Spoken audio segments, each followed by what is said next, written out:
On the final night of the year, when snow covered the wooden streets of the frontier town like a white confession no one dared to speak aloud, Elijah Kane opened his cabin door expecting silence, but instead found his past standing in the cold, trembling yet unbroken, because there she was, Clara.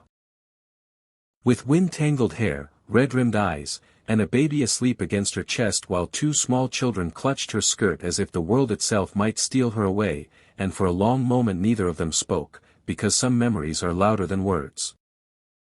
Behind her, the town glowed with lanterns and laughter as people celebrated the new year, unaware that one broken family was standing at the edge of forgiveness, and Elijah's hand froze on the doorframe as he remembered the night he had let her leave 3 years ago, when fear and pride had made him believe love was something he could outrun, yet here she stood after winters of hardship, after miles of dust and hunger, after burying the man who had promised to protect her and failed, carrying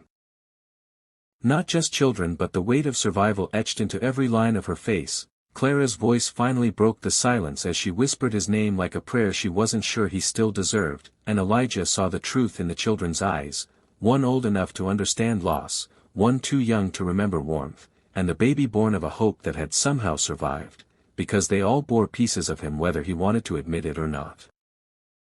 He stepped aside without asking questions, because love does not always announce itself with certainty. Sometimes it simply opens the door, and inside the cabin the fire crackled like a second heartbeat as Clara crossed the threshold, tears spilling freely now, the children staring in awe at the warmth, and Elijah felt the weight of every mistake pressed down on his chest as he realized the world had given him a final chance disguised as a knock.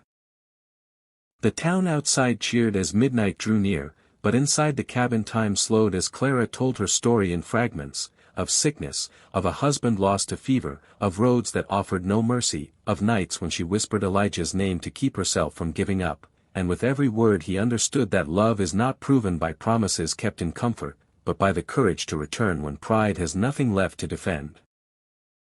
Elijah knelt before the children, his rough hands shaking as the smallest one reached out without fear, and in that moment something ancient and fragile stitched itself back together inside him, because redemption does not arrive clean or easy, it arrives carrying children and regret and the terrifying possibility of hope. As church bells rang and fireworks cracked the sky beyond the frosted windows, Clara finally asked the question she had carried for miles.